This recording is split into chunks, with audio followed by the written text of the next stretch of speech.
met mijn handen omhoog, met mijn wortel en vloer, uit mijn hart verleg ze, mij dan op het brug. Doe je het door, geef zijn naam omhoog, met mijn handen.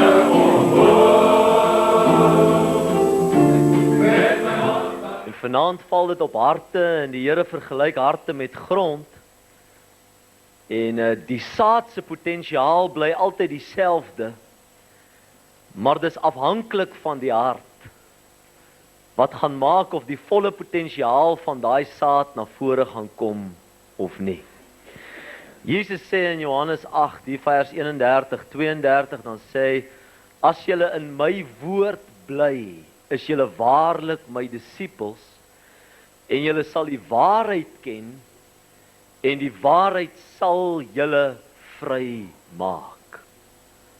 Daar's 'n potensiaal in hierdie woord, om 'n verligting te bring, om insig te bring, en in daai insig, en in daai verligting, is daar 'n bevryding van 'n mens.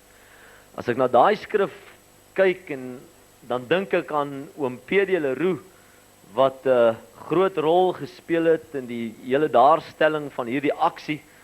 Hy het altyd 'n verhaal vertel rondom daardie skrif. Hy sê toe hy 'n jong seun was hy die oudste van sy broers, en as sy ma en pa die aand uitgegaan het, dan was hy verantwoordelik om die broers op te pas.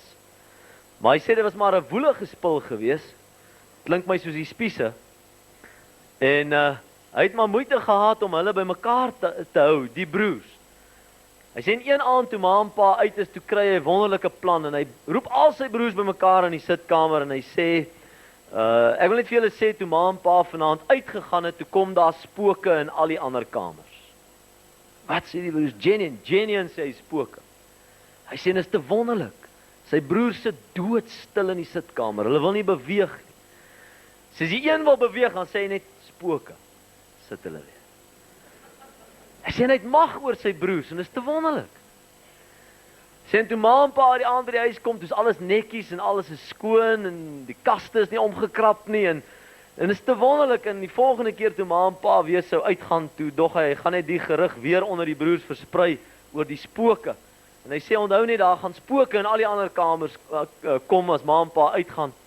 En die broers besluit, maar hulle wil net hierdie ding gaan uitklaar by ma, en die jongste gaan na ma toe en sê, ma, is dit regtig so, dat as julle uitgaan in die aand, kom daar spooke in al die ander kamers?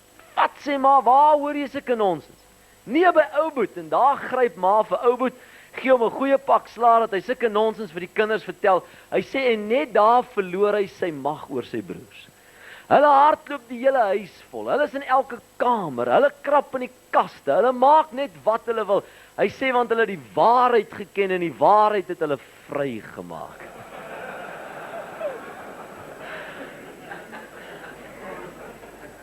Baie kinders van die Here is gebonde, omdat hulle nie die volle waarheid ken nie.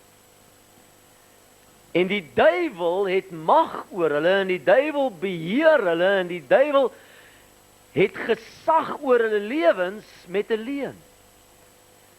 En my begeerte is in die geleentheid wat ek het om die woord te bedien, dat die woord vir jou waarheid sal wees, en dat die woord vir jou insig sal bring, en daar 'n verligting in jou lewe sal kom van die woord van die Here, sodat daar 'n bevryding sal kom van die leuen wat moontlik 'n houvas gekry het op jou lewe. Ek is oortuig daarvan dat die Here mense se lewens in hierdie naweek wil verander. Die wonderlikheid daarvan is dat die Here ons aanvaar net soos wat ons is.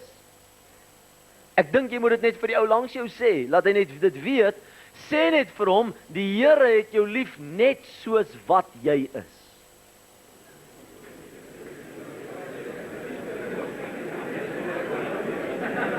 Sê dit maar, as paar ouens wat dit nodig het. Sê nou vir daai ou verder, en maak seker hy hoor wat jy sê, sê nou vir hom, maar die Here het jou te lief om jou te los soos wat jy is.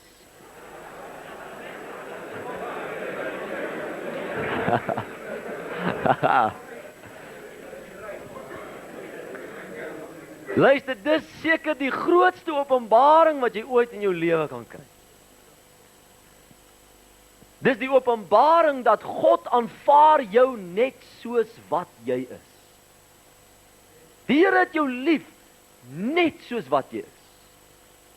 Maar dis juis omdat die Here jou liefhet. Juis omdat God 'n intense passie het om iets kosbaars in jou lewe te doen, dat hy jou lewe wil verander. Dat hy jou wil vernuwe. Dat hy 'n belegging van sy heerlikheid ook in hierdie naweek in jou lewe wil belê. En vir daardie rede laat daar 'n ontvanklikheid in jou gees kom en sê, Here, ek wil in hierdie naweek U inspraak in my lewe hê. Ek wil in hierdie naweek ervaar dat U werklik 'n belegging van U gedagte, U plan, U doel en U droom vir my lewe gaan belê in my binneste. En ek kan jou verseker, dis wat die Here gaan doen. Jy sien, Jesus het gesê in Johannes 10 vers 10, hy sê ek het gekom dat julle lewe en oorvloed kan hê. Jesus sê, dis die rede waarom ek aarde toe gekom het vir hierdie doel, sodat julle as mense lewe en oorvloed kan hê. Die feit is dat baie Christene lewe as onvervulde mense. Ek weet nie een van hulle is hier vanaand nie, maar dalk ken jy 'n paar ouens. Dis die feite van die saak. Die Here van ons lewe, die koning van ons lewe, die Jesus, die een wie ons sê is die heerser van ons bestaan, hy het gesê, my plan met jou lewe is dat jy lewe en oorvloed kan hê. Maar nou lewe baie Christene sonder dat hulle die oorvloedslewe beleef. Dis amper soos op 'n plattelandse dorpie, waar daar een Saterdag aand 2 baie groot geleenthede in die stadsaal was. Die een was die plaaslike gemeente wat besluit het hulle gaan 'n groot spesiale veldtog hê oor die naweek. En die ander ene was een van die sosiale klubs op die dorp het besluit hulle gaan in 'n ander lokaal in dieselfde stadsaal fasiliteit gaan hulle 'n maskerbal hê.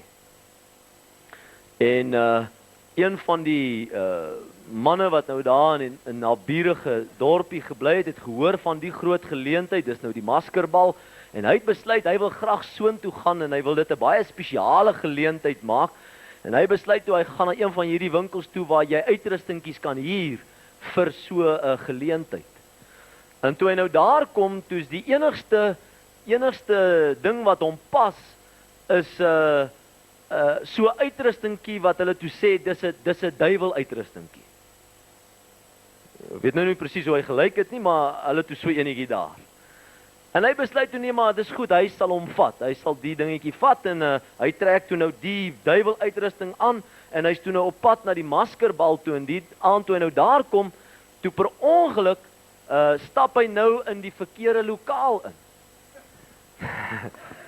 Nou op daardie stadium was die spesiale prediker ernstig besig om te preek.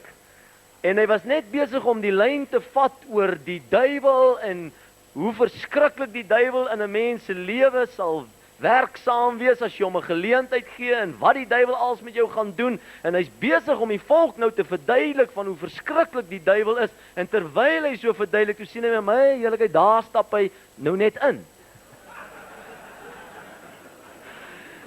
En dit is ook net daar waar die broer homself verskoon en hy sommer hier agter weg. En die ouderlinge wat nou spesiaal skynsbanke uitgepak het, begin nou wonder wat aangaan en hulle sien maar die duiwel het nou hier aangestap en die prediker het ons nou vertel hoe verskriklik dit is en hulle verskoon hulle self toe ook En dit gebeur toe so dat die hele gemeente toe nou kyk wat aangaan en hulle skrik so groot jong en dis konsternasie, ouens is by die vensters uit en almal is uit, behalwe een ou tannetjie, sy kon nie vinnig genoeg beweeg nie, sy bly toe nou maar sit. En die ou besef hy moet nou met iemand praat en hy stap na die ou tannie toe en hy sê, Tannie, ek wonder of jy my kan, sy sê net 'n oomblik meneer duiwel. Sy sê, voor jy enigiets sê, jy weet, ek is nou al 40 jaar in hierdie gemeente, maar jy weet net so goed soos ek was eintlik nog altyd aan jou kant gewees.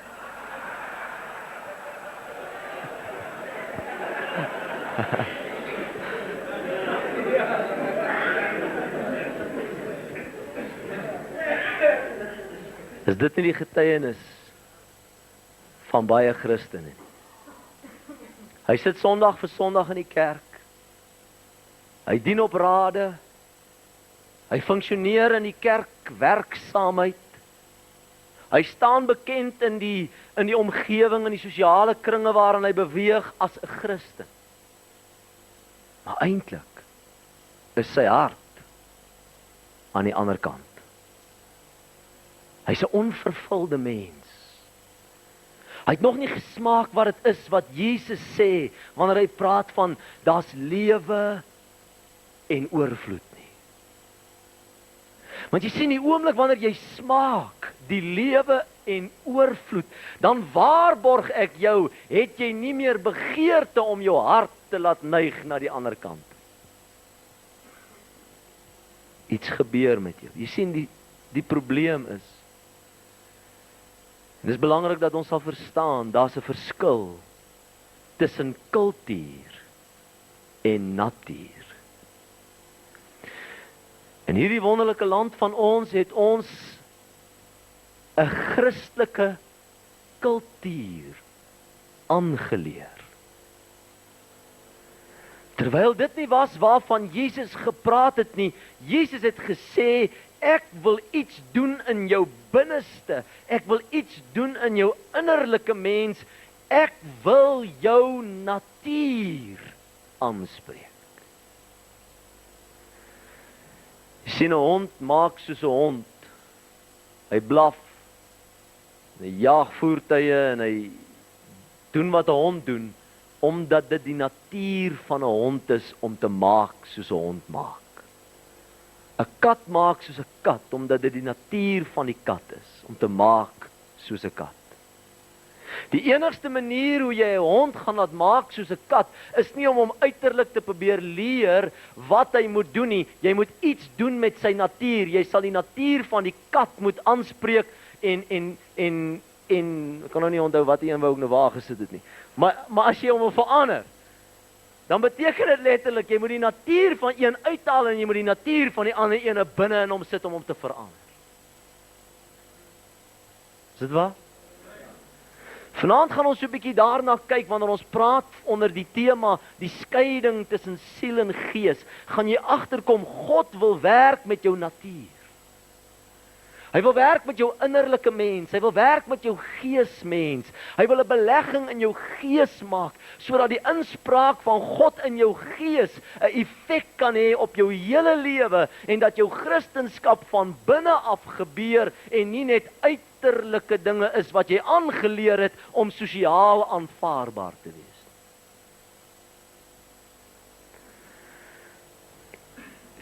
God het 'n besonderse plan vir jou lewe. God het 'n droom. God het 'n doel met elke man se lewe wat hier sit. En ons gaan vanaand so 'n bietjie kyk na daai plan van God vir jou lewe. En as ons die plan van God wil verstaan vir ons lewens, moet ons verstaan, waarom het God die mens gemaak? Waarom het God die mens geskep?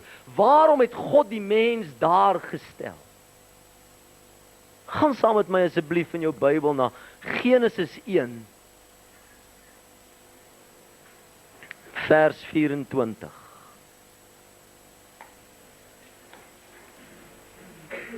Genesis, heel voor in die Bybel.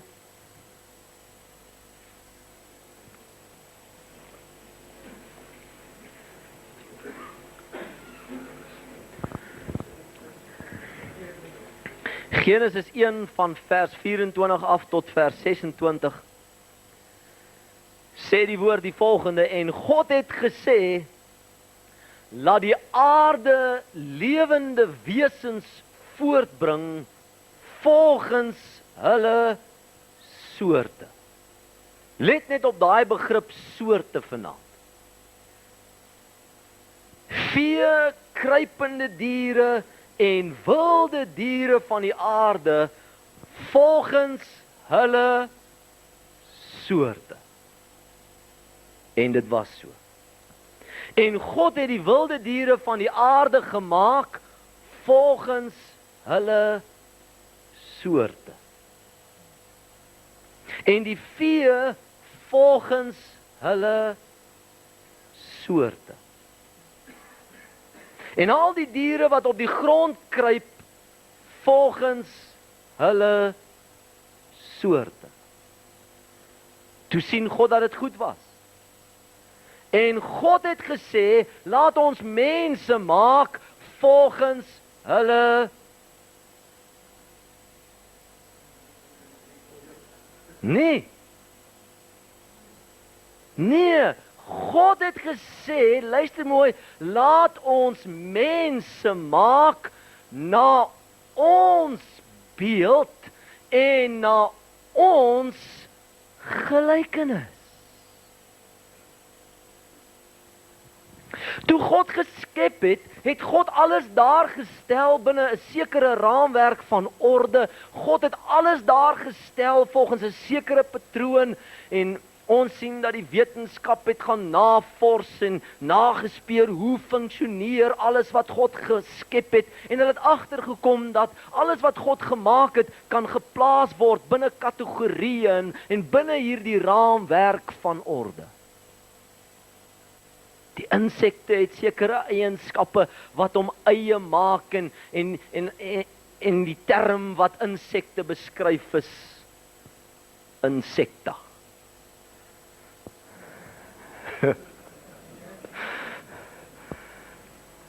En die spinnekoppe lyk weer anders, hy het weer ander eienskappe en omdat hy anderster lyk en daai eienskappe het in die biologiese wetenskaplike term is goed, die ouens wat nie biologie gehad het kan stil bly, die ander ouens kan antwoord. Paar broers wat sê gogga.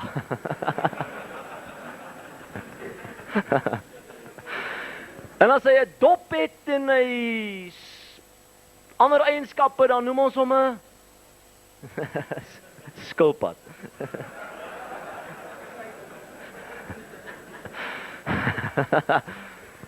Paar broers wat nie baie ver gevorder het nie, maar ons verstaan. Maar luister mooi wat gebeur. Die wetenskap onderskei al hierdie aspekte en plaas dit alles binne 'n kategorie en dit kan volgens die eienskappe geïdentifiseer word en dan kom die wetenskap by die mens en nou wil hy die mens iewers plaas. Hy moet die mens ook iewerster in 'n kategorie kan plaas. En nou kyk hy na die mens en wat doen hy? Hy sien die mens net volgens sy vleeslike, natuurlike samestelling en nou begin hy debatteer en wonder en navors oor die mens en die plek waar hy die mens kan plaas, die enigste plek waar hy hom kan plaas, Bobbejaan.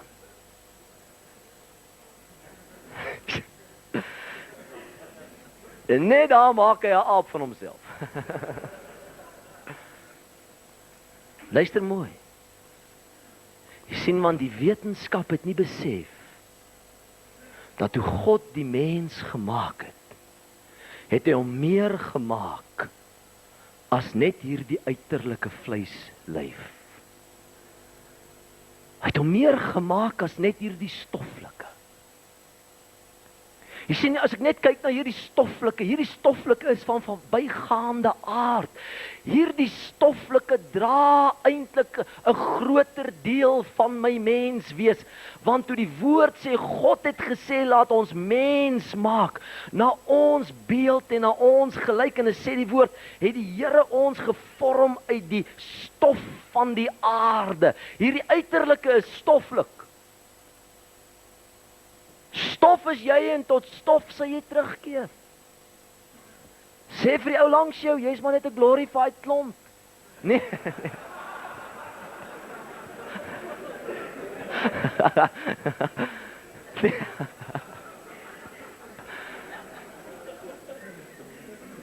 Weet julle wat sê die woord? God het hierdie stoffelike gevat.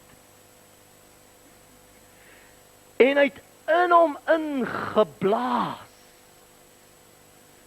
Die asem van die lewe.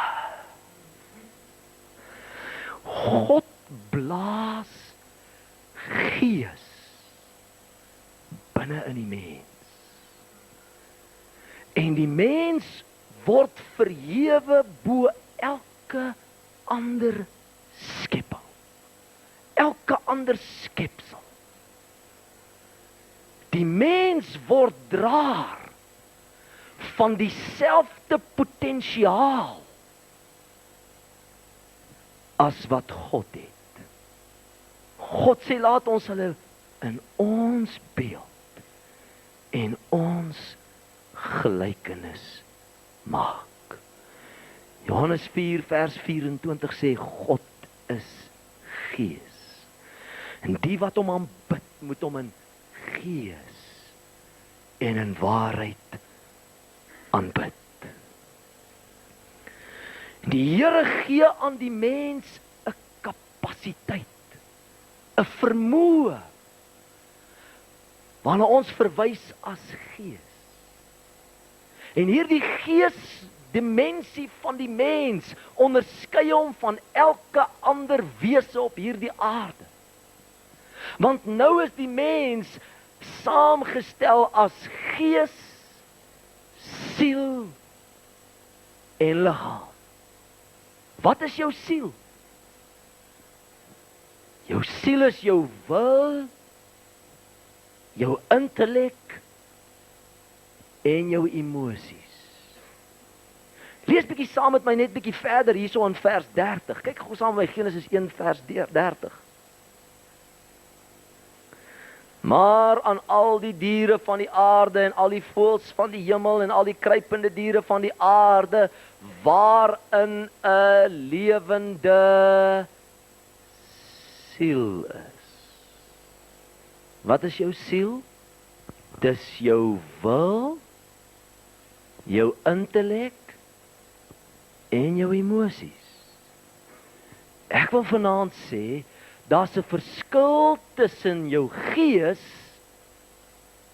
en jou siel.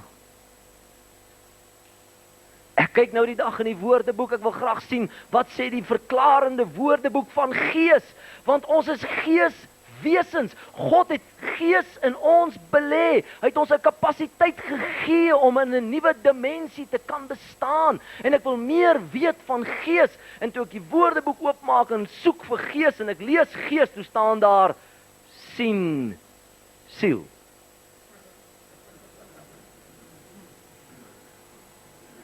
En ek besef net daar het selfs van ons diep geleerde broers 'n yslike wind gesluk.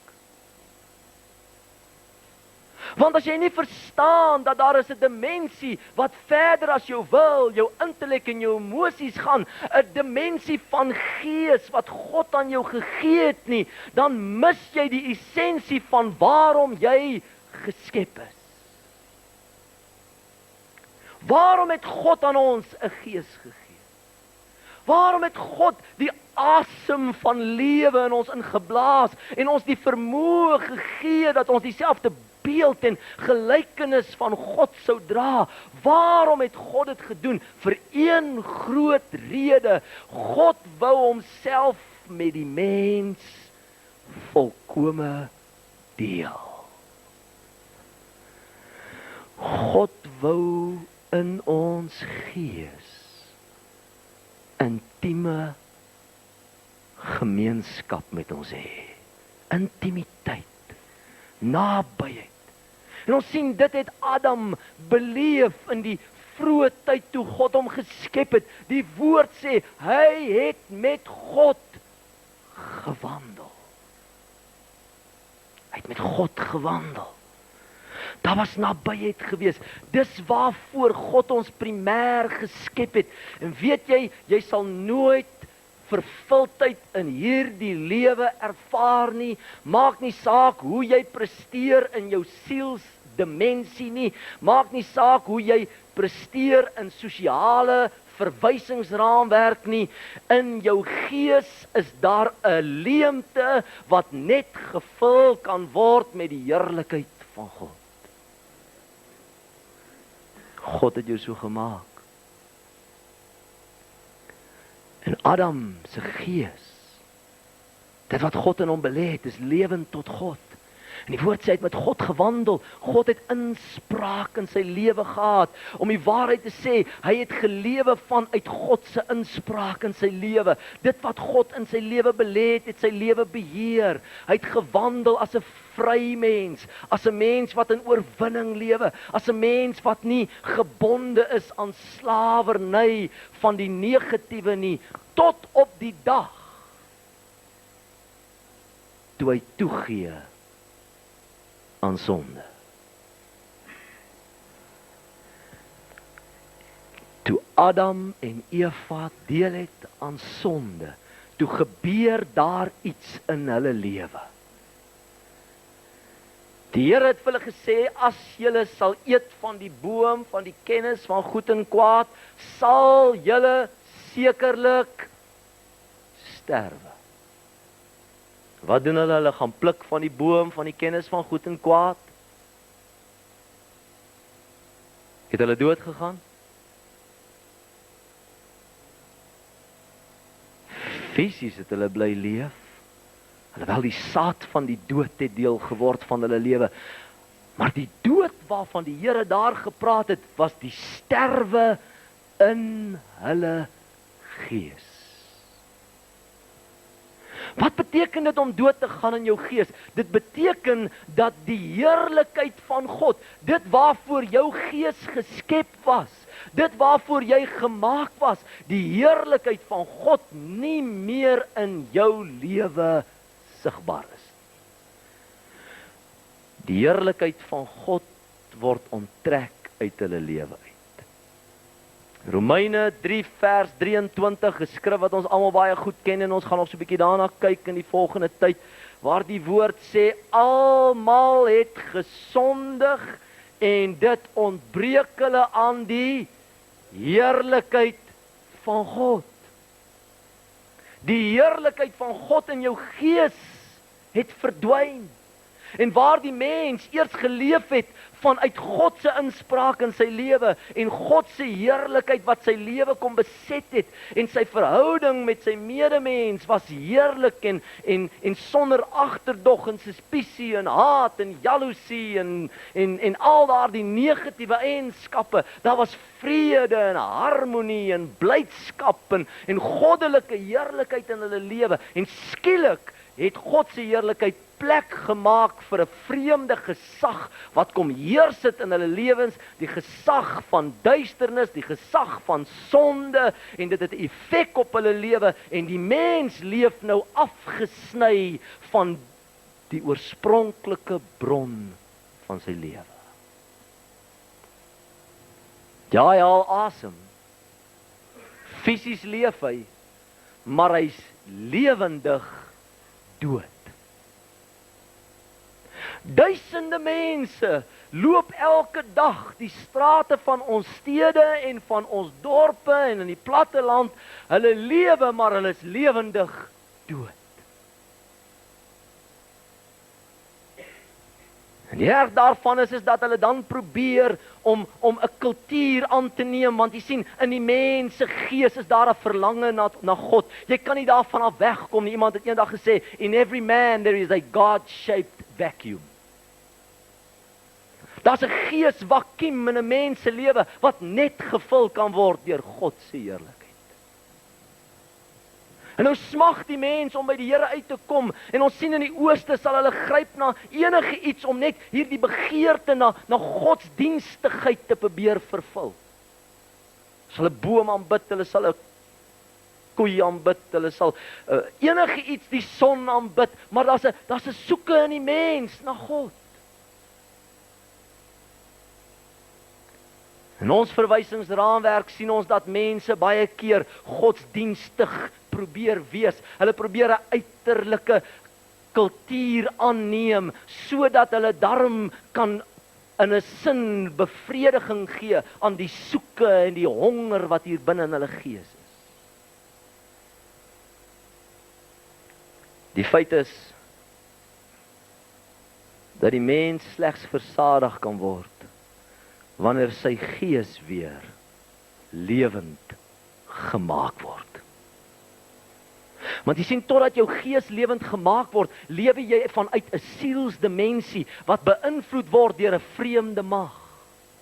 Die mag van sonde en die mag van die dood. En daai vreemde mag van sonde en dood het 'n greep op jou lewe en dit het inspraak op jou lewe. Jy vind dat jy kan nie leef as 'n vry mens nie, want daar's 'n mag wat heers oor jou lewe.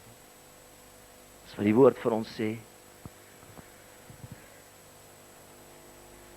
En dan probeer 'n mens deur goeie werke by die Here uitkom. Ek sien 'n man in die skrif en ek wil vra dat julle saam met my daarin blaai. Sy naam is Nikodemus. In Johannes hoofstuk 3.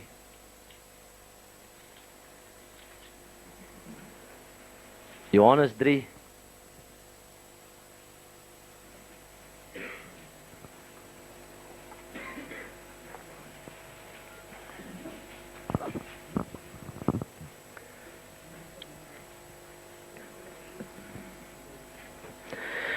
Nikodemus was 'n baie goeie man gewees. Hy was 'n fariseer gewees en die fariseërs was nie net mense wat wit gepleisterde grafte was nie. Hierdie was mense soms wat baie opreg was, godsdienstig opreg was, maar Jesus kyk reg deur hulle lewens en sê, julle het 'n uiterlike kultuur aangeneem, maar die innerlike moet eers verander word. Nie staan Nikodemus voor die Here en hy sê, Here, wat moet ek doen om die koninkryk van God te kan beerwe? Wat moet ek doen om hierdie oorvloedige lewe te kan kry waarvan ek hoor u praat en wat ek in u lewe kan sien? Dan sê Jesus vir hom in hoofstuk 3 vers 3. Jesus antwoord en sê vir hom, voorwaar ek sê vir jou, as iemand nie weer gebore word nie, kan hy die koninkryk van God nie sien nie. Luister na daai stelling, hier's 'n goeie man, hier's 'n kerkman, hier's 'n toegewyde man. Hy kom na Jesus toe, hy's opreg in sy soeke en Jesus sê vir hom, Nikodemus, verstaan een ding baie mooi, tensy daar nie iets gebeur in jou lewe dat jy weer gebore word nie, kan jy die koninkryk van God nie sien. Nikodemus verstaan dit nie en hy vra die vraag en hy sê, Here, hoe kan dit wees dat wanneer 'n mens oud geword het dat jy weer gebore word? Dis mos onmoontlik. Hoe kan ek weer gebore word? En dan sê Jesus vir hom in vers 6, hy sê, want wat uit die vlees gebore is vlees. En wat uit die gees gebore is gees. Hy sê, Nikodemus, jy moet 2 keer gebore word. Jy word gebore in die vlees, maar ons is almal slawe gewees van 'n geskiedenis van sonde wat kom heers het oor ons lewens. Sonde het wettige toegang gehad tot ons lewens, maar Jesus Christus het juis gekom om 'n prys te betaal as die volmaakte, die een wat geen sonde geken het nie, om daardie prys vir ons te betaal, sodat ons nou as ons glo in hom weer in ons gees kan lewend gemaak word. En in hierdie lewendmaking van my gees kom vul die Here my weer met sy heerlikheid. En ervaar ek wat dit is om weer in verhouding met God te leef. Dit baie mense dink dat Christen wees beteken net dat ek moet kerk toe gaan. Jy kan die kerk se bank blink sit en nog steeds 'n onvervulde mens in jou gees wees. Kerk toe gaan maak nie van jou 'n Christen nie. Net so min jy kan die res van jou lewe in jou motorhuis deurbring, dit gaan nie van jou 'n motorkar maak. Dis waar. Dan moet iets met jou gebeur. Dan moet 'n verandering plaasvind. Sommige mense dink deur goeie werke gaan hulle as Christen kan presteer. Jy sien, dis kultuur, dis uiterlike kultuur wat ek aanneem. Kultuur sê die hele tyd, ek is daarom nie so 'n erg mens nie. Godsdienstkultuur is die hele tyd besig om homself te meet met ander ouens en daarom te sê, wel is daarom nie so bad nie, ek gaan daarom deurkom. Luister, sonde is sonde en God wil jou van alle sonde bevry. Dis amper soos die korporaal wat 'n lesing aanbied. En dis sy eerste lesing en hy wil hierdie troepe nou diep beïndruk. En hy staan daar voor hulle en hy vat die pen en hy draai hom na die bord toe en hy sê, sirkel. Trek 'n sirkel op die bord. Hy sê 180 grade. En hy word so stil, die groep. En een van die troepe daar besluit, "Jog nee, hy moet net hierdie ding uitsorteer." En hy sê, "Ag, ekskuus tog, korporaal, sirkel is nie 180 grade nie, korporaal, dis 360 grade, korporaal." Korporaal kyk hom so, hy sê, "Idioot. Klein sirkel 180 grade, groot sirkel 360."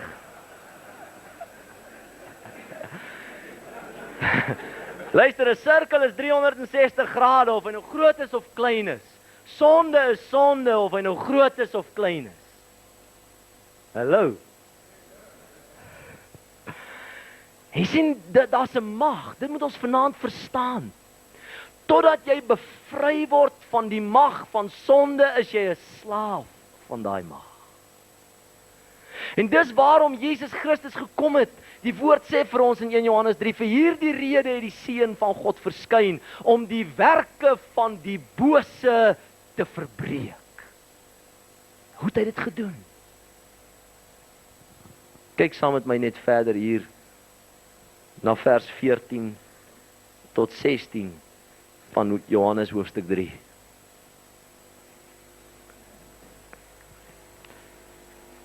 Hy sê, en soos Moses die slang in die woestyn verhoog het, so moet die Seun van die mens verhoog word. Sodat elkeen wat in hom glo nie verlore mag gaan nie, maar die ewige lewe kan hê. Want so lief het God die wêreld gehad, dat hy sy enige gebore seun gegee het, sodat elke een wat in hom glo, nie verlore mag gaan nie, maar die ewige lewe kan hê. Jesus vertel hier 'n verhaal van Moses wat in die woestyn was en hulle het onmiddellik geweet waarvan praat Jesus hier.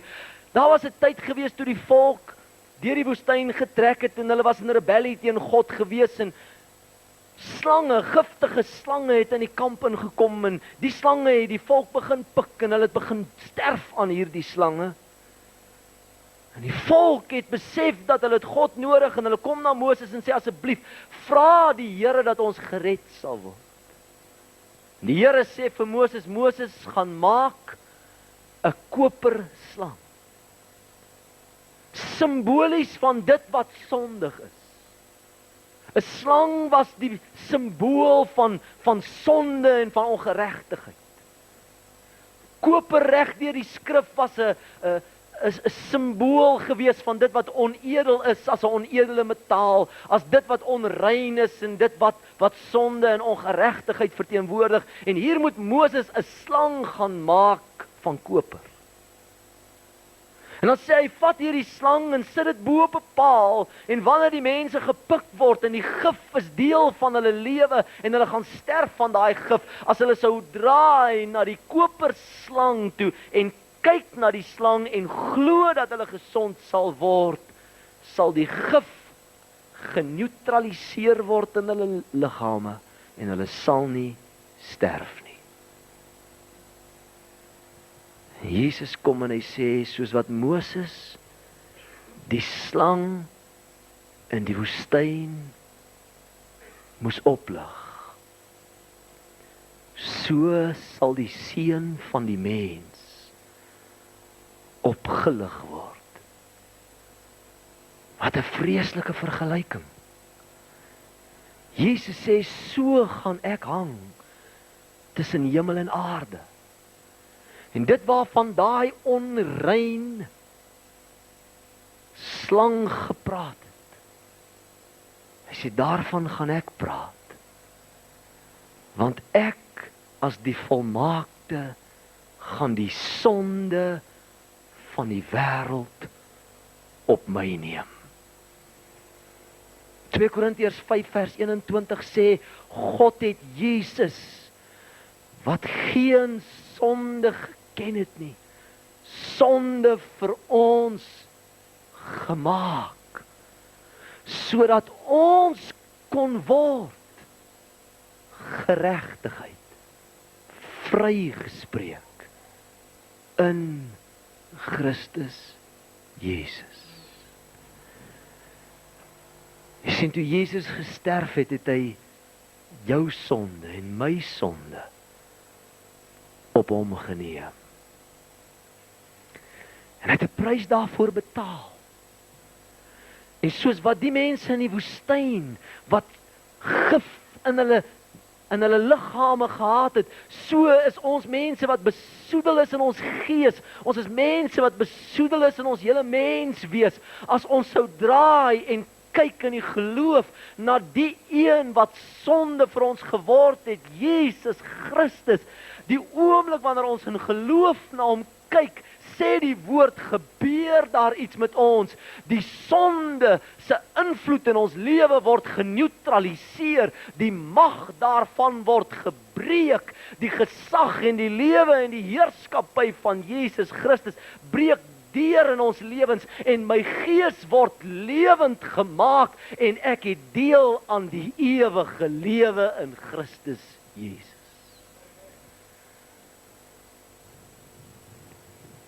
Jy sien, want ewige lewe is meer as net 'n tydperk van lewe.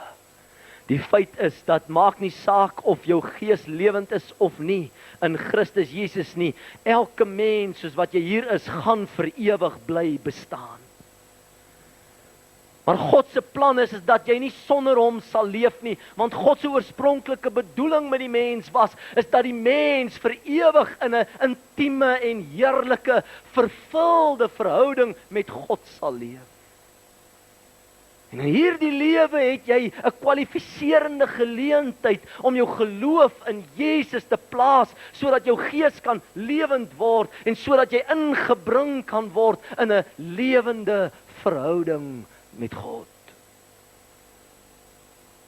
Of vir ewig afgesny wees en jou skepingsdoel vir ewig mis. Ek wil afsluit met 'n laaste vers en dit is in Johannes 17 vers 3. Kyk wat sê Jesus daar.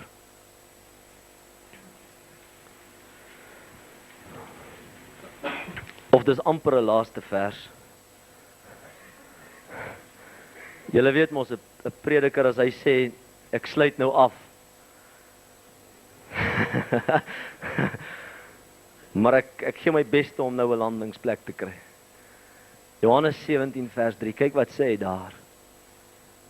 As dood beteken, luister mooi, as ons sê dat jy sterf in jou gees, as dood beteken dat jy afgesny is van God se heerlikheid. As dood beteken dat jy in jou gees ver van God af is. Hoor wat beteken lewe.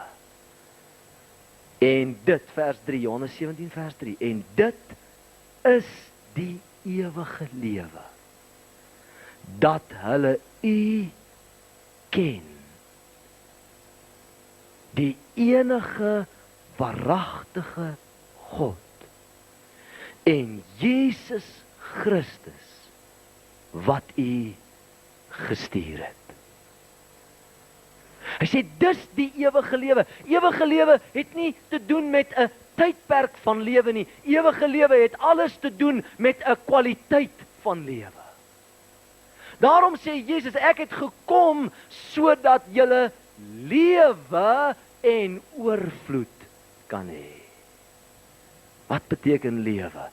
Dit beteken dat God jou lewe kom verander, jou gees kom lewend maak, 'n belegging van sy heerlikheid in jou lewe kom deponeer, sodat jy nou in verhouding met hom kan leef.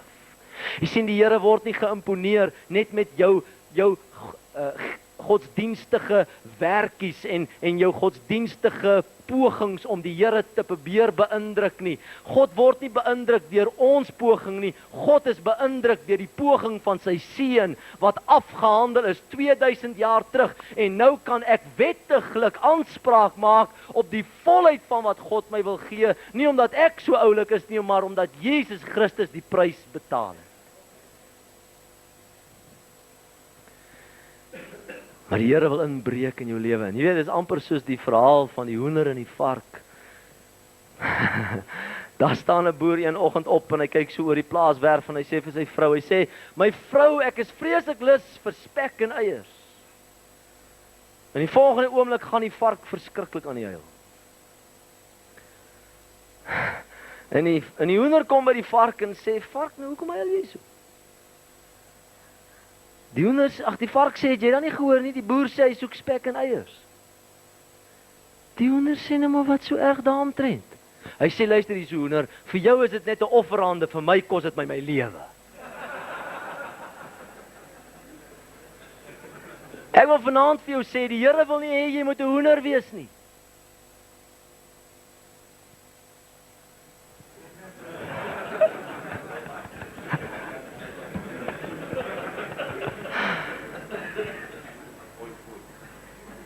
God soek nie net jou offerandes nie. God soek nie net jou bietjie bydra aan die kerk nie. God soek jou lewe. Hy het sy seun gestuur om in verhouding met jou te kom leef. Hy het sy seun gestuur om jou vry te maak, jou los te koop. Sluit af vanaand met Romeine 3 vers 23 en 24.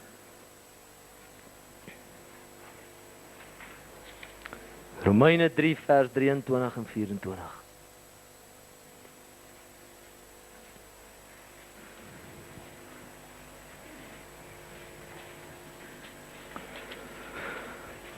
Romeine is in die Nuwe Testament. As jy agter begin het, draai vinnig net jou Bybel om en dink almal jy's daar.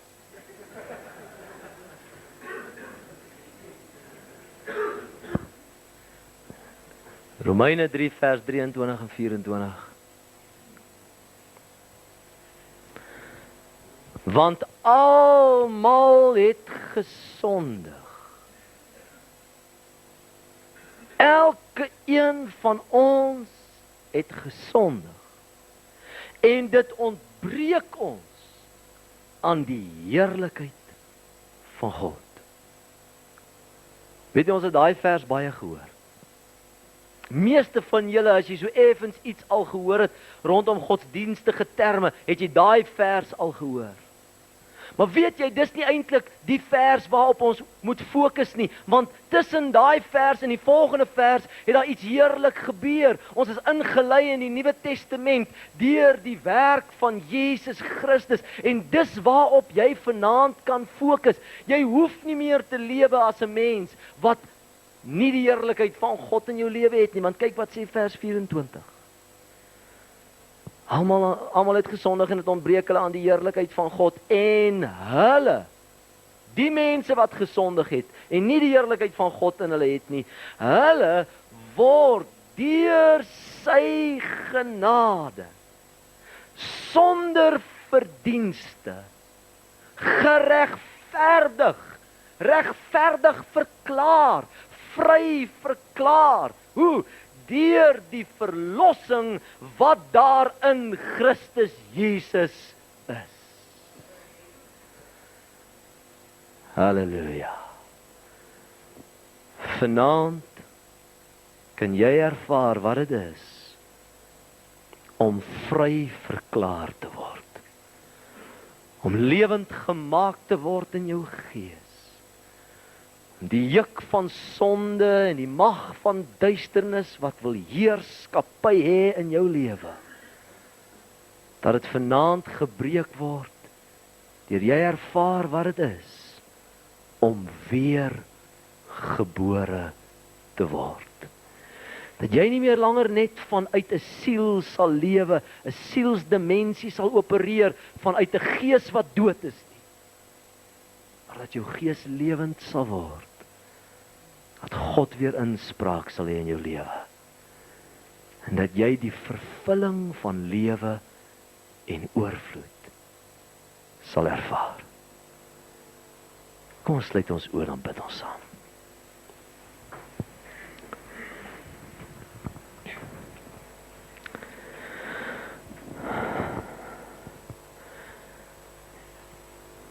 Here, dankie dat U ons mens wat geleef het ver van U, wat vasgevang is onder 'n vreemde mag, die mag van duisternis en sonde, kom bevry het deur 'n prys te betaal en die bloed van Jesus Christus gevloei het as die volmaakte lam van God om die sonde van die wêreld weg te neem. Dankie Here dat vanaand daardie prys wat U betaal het, die bloed wat gestort was, vanaand nog krag het om mense se lewens te bevry. Dankie Here dat daar vanaand 'n smagting in harte is wat sê, ek is onseker of ek regtig die Here ken. Ek is 'n kerkmens, ek verstaan die godsdienstige, sosiale verwagting in my omgewing, maar ek weet nie wat dit is om in verhouding met God te leef nie. Ek weet nie wat dit is om inspraak in my lewe te hê nie. En daar's 'n verlange vanaand in mense se harte. Dankie Here dat U deurbreek in hulle lewens en dat hulle sal ontdek dat die skepingsdoel van God vir hulle lewe vanaand 'n werklikheid kan word. Ons dankie daarvoor, Here. Dankie dat daar van ons is wat kan getuig. Daar was 'n dag in ons lewe waar dit met ons gebeur het. En ons ontdek het wat dit is om in verhouding met God te leef. Here, dankie dat hierdie 'n besonderse aand vir mense gaan wees. Ons loof U daarvoor. In Jesus naam. Amen. Amen. Baie dankie dat ek julle kon bedien.